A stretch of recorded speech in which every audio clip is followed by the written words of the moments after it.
If you don't love yourself first, no one else will. And I know, you've heard this before. It sounds like one of those cliches people throw around when they don't know what else to say. But let's get real for a second. If you don't believe you are worthy of love, you will never allow yourself to receive it fully. You might get attention, you might get affection, but deep down, you'll sabotage it because some part of you will feel like you don't deserve it. Think about the last time you really liked someone. That person who made your heart race a little, who made you check your phone a little too often, who made you overanalyze every little text message. In that moment, did you feel secure or did you feel anxious? Did you feel like you were standing on solid ground or did you feel like you were tiptoeing on eggshells, terrified of saying or doing the wrong thing? If it's the latter, then we have a problem. Because the way we behave in love is a reflection of how we see ourselves. When you love yourself, you don't chase, you don't beg for attention, you don't twist yourself into a pretzel to be more likable or palatable. You show up as you are and you trust that if someone is the right person for you, they will recognize your value. The problem is, too many of us are walking around with this quiet belief that we are not enough. And when you believe that, you accept crumbs, you tolerate bad behavior, you excuse the red flags, you justify why someone is treating you poorly instead of walking away. Because deep down, you think that's all you can get. So you hold on to it like your life depends on it. But what if you didn't? What if you truly believed at your core that you are enough? That you are worthy of love, not because of what you do for someone, not because of how much you impress them, but simply because of who you are. When you operate from that place, everything changes. You start setting boundaries, not as a tactic, not as a way to manipulate someone into treating you better, but because it's just who you are. You stop over-explaining yourself to people who don't deserve an explanation. You stop auditioning for love like it's a role you need to win. You stop thinking, how do I make them like me? And start thinking, do I even like them? And let's talk about attraction for a second, because this is important.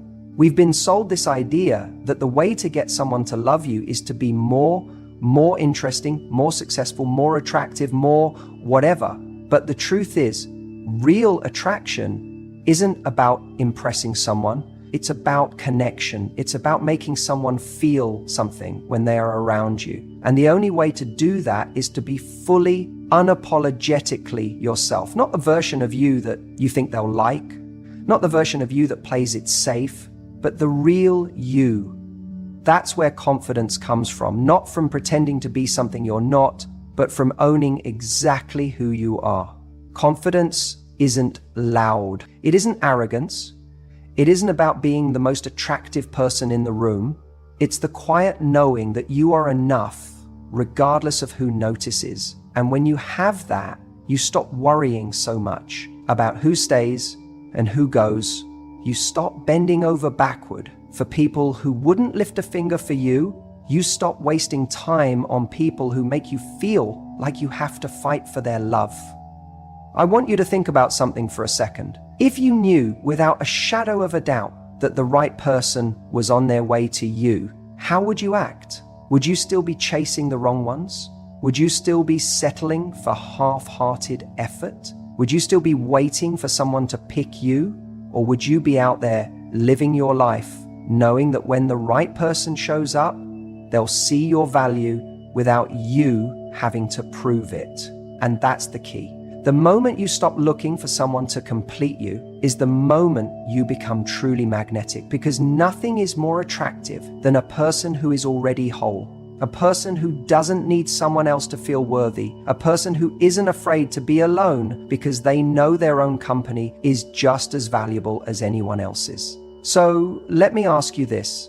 Are you loving yourself the way you expect someone else to love you? Are you speaking to yourself the way you'd want your partner to speak to you? Are you treating yourself with the respect, care, and kindness that you hope to receive? Because if you're not, you can't expect anyone else to either. It starts with you. It always starts with you. The moment you fully embrace that, you'll stop waiting for someone else to show up and make you feel special. You'll stop putting your worth in someone else's hands. You'll stop looking for love in all the wrong places because you'll realize that the love you've been searching for has been inside you all along. And once you have that, the rest takes care of itself. The more you chase, the more you repel. And this is where so many people go wrong in their love lives. They think if they just show more interest, text more, prove how much they care, they'll somehow win the person over. But attraction doesn't work that way. It's not about convincing someone to like you. It's about becoming the kind of person that naturally draws the right people in. You don't chase, you attract. Think about the most captivating people you've ever met. Were they constantly seeking validation? Were they desperately trying to get attention? No. They had something about them, an energy, a presence, a confidence that made you want to be around them. They weren't trying to get people to notice them. They simply embodied a level of certainty and purpose that made them magnetic. And that's exactly what you need to cultivate in your own life if you want to transform your love life. So how do you stop chasing and start attracting? First, shift your focus. Instead of worrying about whether someone likes you, focus on whether you like them. When you go on a date, don't spend the whole time analyzing their behavior, trying to decipher what they think of you. Instead, pay attention to how you feel. Are you having fun? Do they add to your happiness? Or are you just trying to impress them? When you operate from a place of self-worth, you naturally give off an energy that draws people towards you. The problem with chasing is that it comes from a place of scarcity. It comes from the belief that love is something you have to work for, something you have to earn. But real attraction doesn't stem from desperation. It stems from abundance. You have to believe that love is not a rare commodity, that there isn't just one person out there for you. The moment you embrace the idea that your love life is full of possibilities, you stop clinging to the wrong people out of fear that they're your only chance at happiness. And let's talk about energy for a second. You've met those people who walk into a room and without even saying a word, they just own the space. They don't have to be the loudest person or the center of attention, but there's something about them that draws you in. That energy isn't accidental. It's a result of the way they see themselves, the way they carry themselves, the way they live their lives. If you want to be more attractive, you need to invest in yourself. Build a life you love, chase your passions, work on your confidence. When you have a life that excites you, you won't need to chase anyone because the right people will naturally be drawn to the energy you exude. There's also something incredibly powerful about detachment. This doesn't mean you don't care.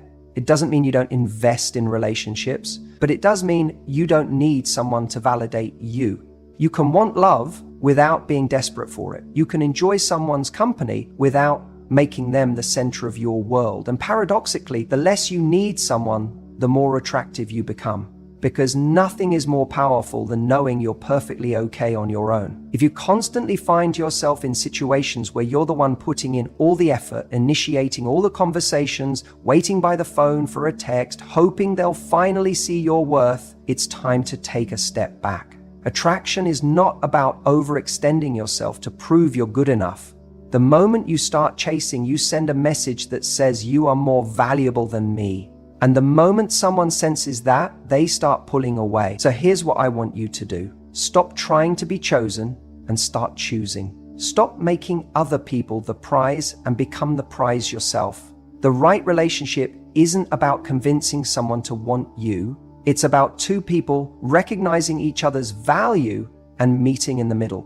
You don't have to play games. You don't have to manipulate. Just be the kind of person who is so fulfilled, so content, so vibrant in their own life that the right people can't help but be drawn to you. That's when you'll realize that attraction isn't about running after something, it's about becoming something that others want to run toward. Most relationships don't fail because of a lack of love. They fail because of a lack of clarity. Love can be there, chemistry can be there, but if you don't know how to communicate your needs effectively, none of it matters. And the worst part? You might not even realize that the way you're communicating is actually pushing someone further away instead of bringing them closer. The truth is, no one is a mind reader. We all like to believe that if someone truly cares about us, they'll just get it. But that's a fantasy. In reality, most of the misunderstandings, most of the heartbreaks, most of the "I don't know what happened" moments in relationships come down to one thing: unspoken expectations. You expect them to know what you need, and when they don't, you take it personally. And then what happens? You pull away. You become cold, resentful, distant. Or worse, you lash out. Instead of expressing what you actually feel, you bury it until it explodes in frustration, sarcasm, or passive aggressiveness. And now, instead of addressing the problem, you're creating a new one. See, communication isn't just about talking, it's about creating understanding. And the way you express yourself determines whether the person you're with actually hears you or just feels attacked. If you make someone feel like they're constantly failing you, eventually they'll stop trying. If every time they do something wrong, you punish them with silence or guilt, they'll start to feel like nothing they do is good enough. And let me tell you something. The moment someone starts feeling like they're not good enough for you is the moment they start checking out. Not because they don't care, but because no one wants to feel like they're constantly losing a game they never agreed to play. So what's the solution? It starts with learning how to express what you need without making the other person feel like they've already lost before they've even had a chance to understand. Instead of saying, "You never make time for me," say, "I really miss spending quality time with you. Can we plan something soon?" One makes them defensive, the other makes them want to show up for you. Instead of saying, "You don't care about me," say, "I sometimes feel like I'm not a priority, and I want to understand how we can fix that." Instead of assuming bad intentions, get curious. Instead of waiting for them to figure it out, tell them. Now, here's where it gets tricky. Communication isn't just about speaking, it's about listening. And most people are terrible at listening. We don't listen to understand, we listen to respond. We wait for our turn to talk. We're so caught up in proving our point, in being right, that we miss what the other person is actually trying to say. And in that moment, we're no longer having a conversation, we're having a competition. But let me ask you something. Do you want to be right, or do you want to be happy? Because if you're fighting to win, you're losing sight of the real goal, which is to strengthen the relationship. It's not you against them, it's both of you against the problem. And let's talk about timing, because that's another thing people get wrong. The worst time to bring up an issue is in the heat of the moment when emotions are high and patience is low. Ever tried to have a rational conversation when you're already upset? Doesn't work, does it? That's because when emotions take over, logic takes a back seat. You're no longer solving the problem, you're just reacting. So instead of letting frustration dictate the conversation, take a step back. Give it time. When you're both calm, that's when you can actually talk and be heard. But even when the timing is right, vulnerability is key. And I get it, being vulnerable is scary. It feels like you're handing someone the power to hurt you. But here's the truth. If you can't be vulnerable with the person you're in a relationship with, you're not in a real relationship. You're just playing a game of who can care less. The strongest relationships aren't built on who's better at hiding their feelings. They're built on honesty, on trust, on the ability to say, "This is what I need. This is what I struggle with. This is where I'm afraid." Because when you can do that, you create real intimacy. And real intimacy is what makes love last. Now, let's talk about conflict. Because no matter how great your communication skills are, you're still going to have disagreements. But conflict isn't the enemy. Disrespect is. And the way you handle those tough moments determines whether your relationship grows stronger or falls apart. Do you attack, or do you try to understand? Do you blame, or do you take responsibility for your part? Do you shut down, or do you work through it together? Because here's the thing, no one gets it right all the time. You're going to mess up. They're going to mess up. But if you both commit to communicating with respect, with patience, with the understanding that you're on the same team, then every challenge becomes an opportunity to get closer rather than another reason to pull away. And finally, if you take nothing else from this, remember this. The way you communicate sets the tone for your relationship. It's not about being perfect. It's about being clear. It's about being honest.